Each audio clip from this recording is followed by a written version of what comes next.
Right.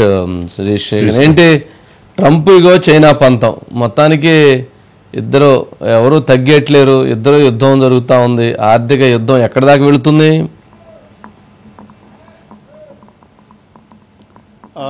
ప్రపంచంలో రెండు ప్రధాన ఆర్థిక శక్తులు నెంబర్ 1, నెంబర్ 2. అయితే అమెరికా ఆధిపత్యానికి చైనా నుంచి సవాల్ ఎదురవుతుంది. చైనాలో ఇయర్ బై ఇయర్ గ్రోత్ అనేది కూడా పెరుగుతుంది. చైనా అనేది ప్రపంచంలో నెంబర్ 1గా ఎదిగే పరిస్థితి వచ్చింది. అసలు అమెరికా ఉద్దేశం, అమెరికా ఇంటెన్షన్స్ అంతా కూడా వేరే. ఎందుకంటే ప్రపంచ ఆర్థిక శక్తిగా ఎదుగుతున్న చైనాను ఎలా నిలువరించాలి అనే దానిపైనే ట్రంప్ ఈ ప్లాన్ ఆఫ్ యాక్షన్ అంతా కూడా తయారు చేశాడనేది కూడా ఆర్థికవేత్తల యొక్క భావన. ఎందుకంటే ప్రపంచంలో ప్రతి దేశంలో కూడా చైనాకు సంబంధించిన బిజినెస్లు కానీ, చైనాకు సంబంధించిన ఎక్స్పోర్ట్స్ కానీ, చైనాకు సంబంధించిన ప్రాజెక్టులు కానీ ఉన్నాయి. ఎందుకంటే అమెరికాను కాదని చెప్పేసి శరవేగంతో చైనా ముందుకు తీసుకువెళ్తోంది. అతి కొద్ది కాలంలోనే చైనా అనేది అమెరికాను అధిగమించే అవకాశాలు ఉన్నాయి.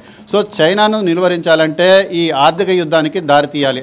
ఎందుకంటే ప్రస్తుతానికైతే వెపన్స్ తోటి, ఆయుధాలతోటి యుద్ధం చేసి ఒక దేశంపై గెలిచే పరిస్థితి అనేది కూడా లేదు.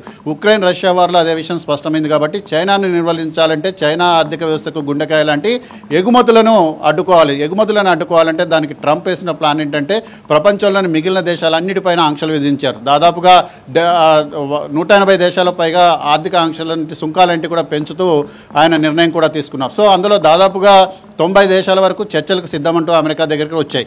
సో అందులో 70 దేశాలకు సంబంధించి ఇప్పుడు టారిఫ్స్ అన్నిటి కూడా వాటిపైన తాత్కాలికంగా నిలిపివేశారు. వాళ్ళతో జరిగే చర్చల్లో అమెరికా చేసే ప్రతిపాదన ఏంటంటే మీరు భవిష్యత్తులో చైనాతోటి ఎటువంటి వాణిజ్యం చెయ్యము అని చెప్పేసి మాకు అష్యూరెన్స్ ఇవ్వండి.